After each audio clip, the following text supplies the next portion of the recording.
Health Watch is presented by UMass Memorial Healthcare. Here, caring for you. Tonight on Health Watch, we're talking about depression, a condition that affects 1 in 7 women in the United States. Dr. Byatt, what is depression? Depression is a medical illness, and it's very common. It occurs in up to 1 in 4 people, and it typically, it's a lot of symptoms that people can experience, including some physical ones. So some of the things people experience is people can feel tired. It can affect the way they physically feel about themselves. So they can feel tired. They may have trouble sleeping. They may have an increased or decreased appetite. And they may also feel like they have very little energy. And the other thing can happen is it can really affect the way people feel about themselves.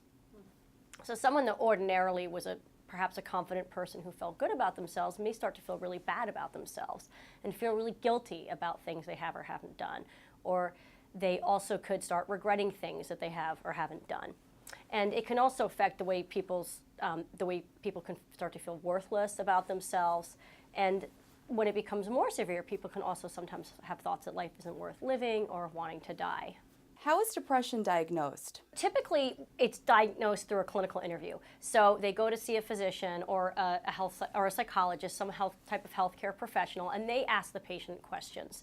And sometimes they use a screening tool. So, for example, a primary care office may use a screening tool to see, do we need to ask them more about depression? Because that's a way to ask everybody if they have some symptoms of depression, and that's typically followed by a clinical interview to be able to get a better sense and to assess them further whether they're experiencing an episode of depression. Is depression more prevalent in women than in men? It is. Women are twice as likely as men to actually experience depression. Why is that? We think it's a number of things. So women tend to be more sensitive to hormonal fluctuations, and we also have more hormonal fluctuations than men do. So menopause, having a baby, getting our menstrual cycle. And women also may be more likely to talk about depression than men. They're more likely to go to a physician or a healthcare provider and talk about depression.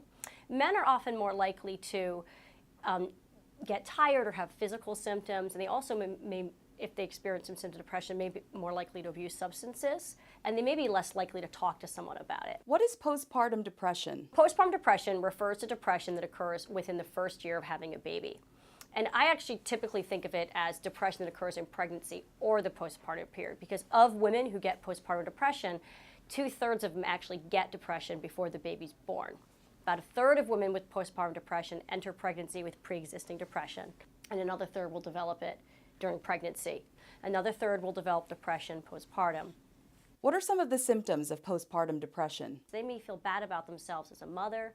They may feel bad about themselves, for example, maybe while they're breastfeeding. They may get really worried about the baby, and sometimes they don't bond with the baby or even fall in love with the baby like they might expect to. So that can often lead to a lot of feelings of shame or guilt. What are some ways a mother can get help for postpartum depression? Women are seeing their obstetric provider a lot during many times during pregnancy and the postpartum period. So what we typically recommend is talking to their obstetric provider about that, and their obstetric provider can then work with them to refer them for therapy or even treat them themselves or refer them to a psychiatric provider if needed. How common is depression among women during menopause? About mid-phase in a woman's life, they go through this period called perimenopause, and that can last months to years.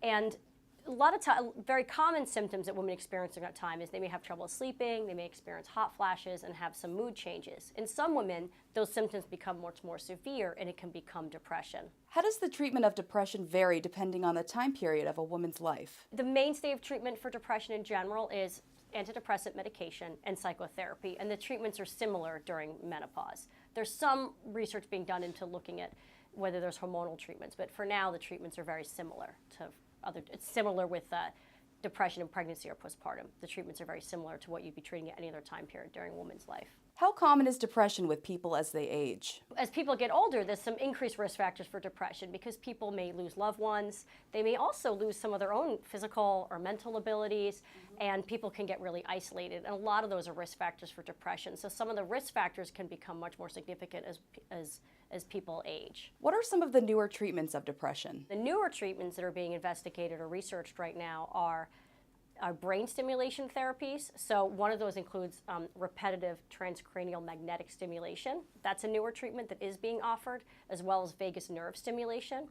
And those are typically used for people who haven't responded to medication treatment and so need maybe another treatment another type of treatment option. And then there's also research being done on other types of brain stimulation therapies. How can the seasons affect depression? Time period and season can affect depression. There's actually an illness called seasonal affective disorder.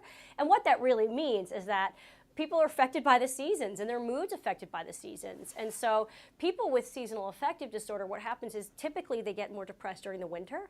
And we believe that that's related to the light. And so the treatment for that is actually bright light therapy. You can actually buy a UV light and shine the light on yourself, and that's the treatment.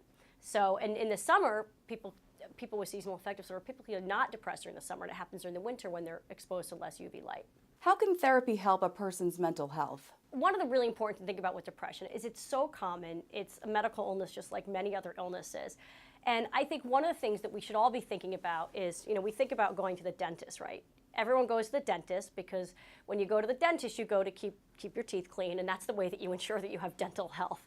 And I think one of the really important things when we think about our mental health, even if we don't have depression, is that when we all have ways in our lives in which we make decisions that we maybe regret, or we all do things in our life where we sort of shoot ourselves in the foot. And therapy can be a really, really helpful way for us all to avoid doing those. So my experience and what I really strongly believe is that going to therapy and getting psychotherapy should be like seen as going to the dentist. It's something that you do to ensure your mental health, and it can actually make it less chance that you're going to experience depression because you are able to understand yourself and be able to react differently to things in your life. We all have hard things happen in our life. We all have difficult experiences. We're never going to be able to control a lot of those things. People, we have losses, we have things happen, and we can't control that. But what we can always focus on as individuals and change is how we cope with those things. And therapy is an incredibly powerful tool for us all to be able to how to cope with those difficult changes in our lives or things in our life. And regardless of whether somebody has depression or not, it's an incredibly powerful tool that I think we should all be proud to do if someone engages in psychotherapy. Just like you would never be ashamed of going to the dentist, we should all be proud to be attending to our own mental health because it's something that we can all benefit from.